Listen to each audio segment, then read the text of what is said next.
अपन कैलेंडर रे।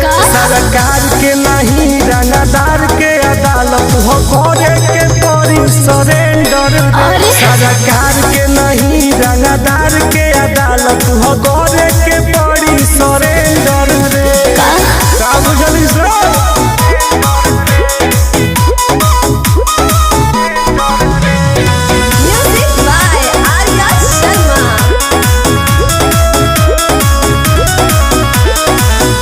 दिल्ली हाई कोर्ट से बेल होखेला, हमारा भी सीधे प्रभु से मेल होखेला।